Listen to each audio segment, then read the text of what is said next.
el manto de consagración. Y es porque empezaremos por el principio de la historia de Eliseo y, comentaremos acerca de su llamado, su consagración al ministerio y iremos leyendo y sacando enseñanzas, lecciones que, por supuesto, podemos aplicar para hoy, ¿no? Como siempre intentamos. Pero para empezar a hablar de Eliseo, nos tenemos que transportar a un lugar en concreto, y es este lugar. Este lugar es el monte Oreb, en la actual Arabia Saudí. Lugar en el que, gracias a Dios pudimos, unos cuantos del ministerio pudimos viajar no hace mucho y pudimos ver con nuestros ojos, ¿no? Más concretamente, en la ladera de esta montaña que veis a la derecha, que es un poco más clarita, hay una cueva. Y para iniciar esta serie de Eliseo, pues vamos a centrarnos en esta cueva, que de hecho pudimos llegar hasta ella, y aquí, vemos una imagen en que está Víctor y Fanny grabándolo, ¿no? Ahí dentro de la cueva. ¿Por qué nos transportamos hasta este lugar, hasta este momento? Pues muy sencillo, vamos al texto bíblico y vamos a leer Primera de Reyes, capítulo 19, y me diréis, pues si estábamos hablando de Eliseo, ¿por qué vamos a leer esto que no habla de Eliseo, habla de Elías? Bueno, cualquiera que haya leído la Biblia sabe la relación que tienen tan íntima Elías y Eliseo. Y para empezar a hablar de Eliseo, no tenemos otra que hablar de Elías. Elías, recordamos, y lo ponemos en contexto, que hay una sequía durante 3 años y medio en Israel. Finalmente, después de esos 3 años y medio, Elías en el Carmelo, en el Monte Carmelo, hace esa oración, esas 7 oraciones, y finalmente llega esa nube desde el occidente y trae esas lluvias, ¿no? Entonces Elías, en ese momento, teme por los informes que le llegan sobre que Jezabel, la esposa, la reina, esposa de Acab, Jezabel lo que quiere es la vida de Elías. Elías teme por su vida y se marcha y se escapa, ¿no?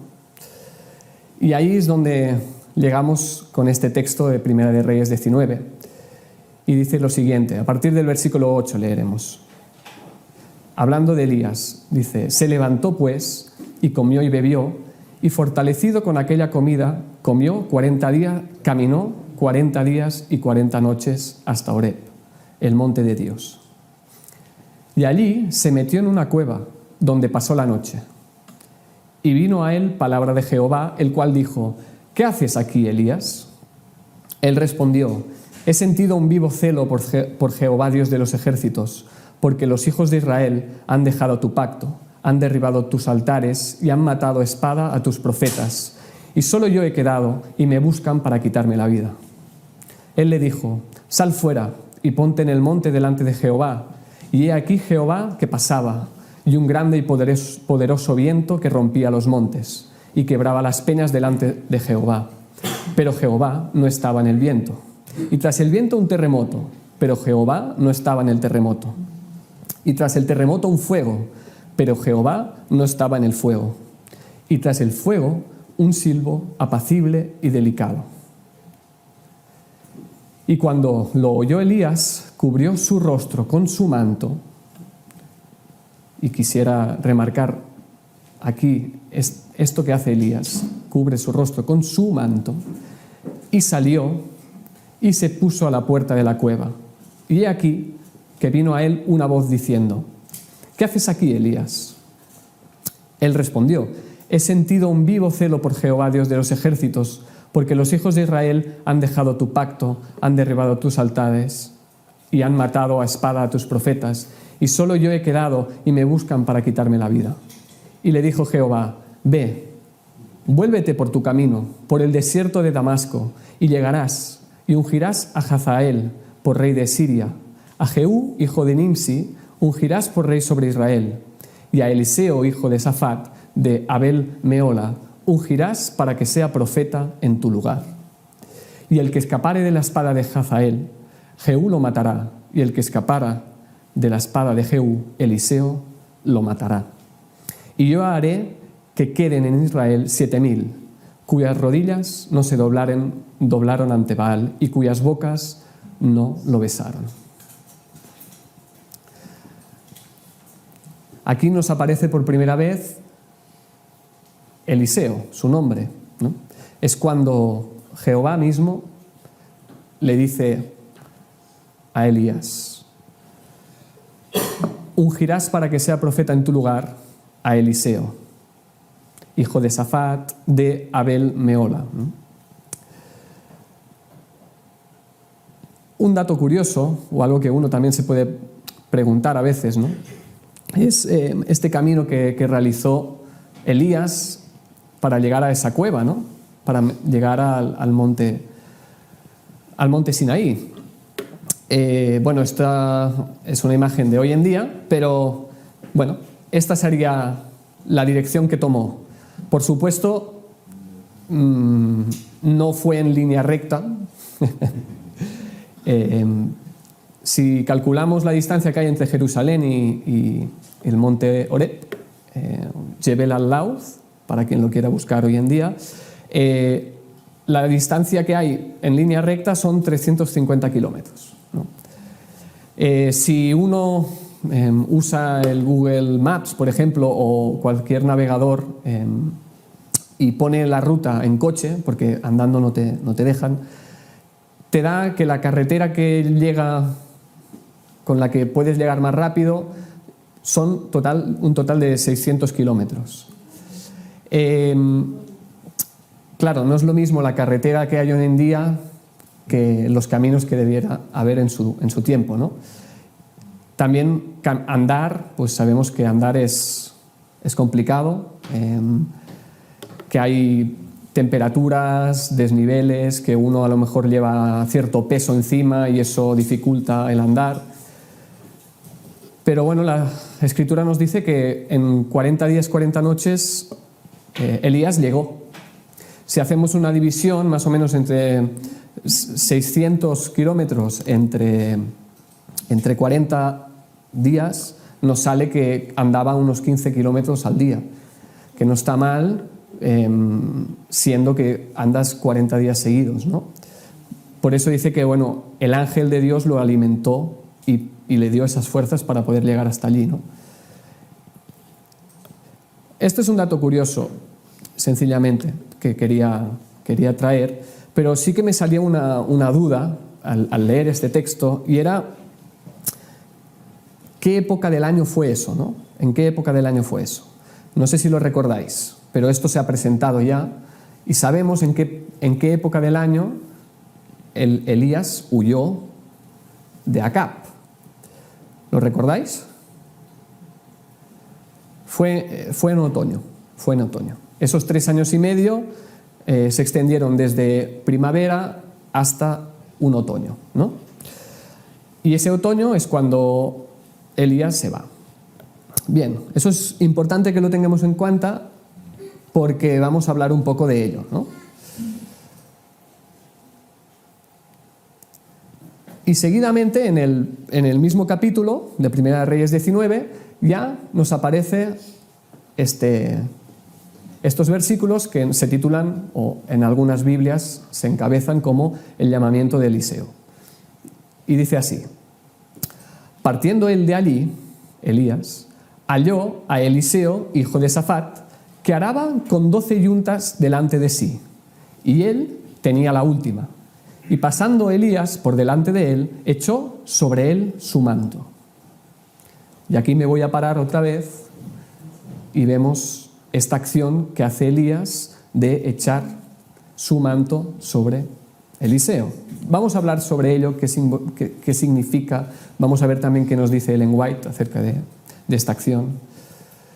Y de ahí pues entenderemos también por qué se titula así este culto, ¿no?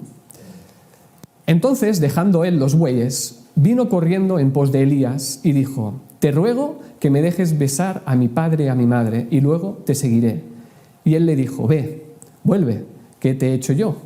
Y se volvió y tomó un par de bueyes y los mató, y con el arado de los bueyes coció la carne y la dio al pueblo para que comiesen. Después se levantó y fue tras Elías y le servía. Y ya está. Estos son los 3 versículos que comentaremos hoy, ¿no? Pero de verdad que tienen mucho de dónde sacar, ¿eh? Mirad, bueno, aquí tenemos una imagen de un señor arando con una junta de 2 bueyes, y evidentemente este es en la actualidad, ¿no? Pero en Israel podemos ver que se araba de esta manera, y Eliseo estaba haciendo este trabajo cuando Elías se encontró con él, ¿no? De aquí uno se puede preguntar, ¿no?, ¿cuándo se araba en el antiguo Israel?, ¿no? Es interesante, y ligándolo con lo que estaba hablando antes de en qué época fue que Elías se marchó, vamos a ver el tiempo si nos cuadra, ¿no? ¿Cuándo se araba en el antiguo Israel?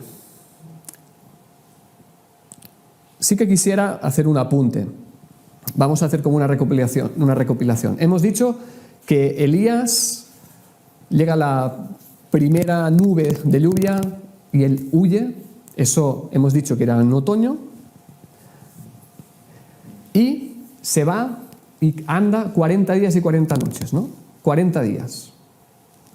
De ahí llega al Sinaí, y si os habéis dado cuenta con el detalle, justo cuando Jehová le habla, le dice: «Ve y vuélvete inmediatamente por el camino que has venido», ¿no? Entonces, de ahí Elías volvió y hizo todo un camino de regreso para Israel. Pero no habían pasado muchos días. O sea, habían pasado 40 días y prácticamente al día siguiente Elías regresa. Lo que no se nos dice es cuánto tiempo tardó en regresar, ¿no? Pero, bueno, veremos si se tardó mucho en regresar o si no, o bueno, aproximadamente, ¿no? Y por eso me hacía esta pregunta, ¿no? ¿Cuándo se araba en el antiguo Israel? ¿Por qué? Porque Elías se encuentra a Eliseo arando el campo. Bueno, esto es un tema que ya hemos hablado de él, acerca de la lluvia temprana, la lluvia tardía, los cultivos en la tierra de Israel. Luis presentó muchos temas acerca de usos y costumbres en las tierras de Israel. Bueno, yo he agarrado este artículo que es de esta web, que se titula a través de... Bueno, la web es a través de las Escrituras, y el artículo es lluvia temprana y tardía, y nos da algunos detalles interesantes que seguro ya conocemos y algún otro que a lo mejor no. Dice: existen 4 palabras hebreas para definir lluvia. En Oseas 6.3 aparecen 3 de ellas. Primero, dice la lluvia intensa o fuerte, en hebreo, geshem. Esto lo vemos en Esdras 19.13, Ezequiel 13.11 y 13, donde dicen lluvia torrencial. 2. La lluvia tardía, en hebreo, malkosh, aparece en 8 lugares. Pues nos cita los lugares donde aparecen los textos. Bien, ya tenemos la lluvia torrencial, la lluvia tardía. Y 3, nos dice la lluvia temprana. En hebreo, yoré o moré. También nos cita los textos en los que aparece esta palabra.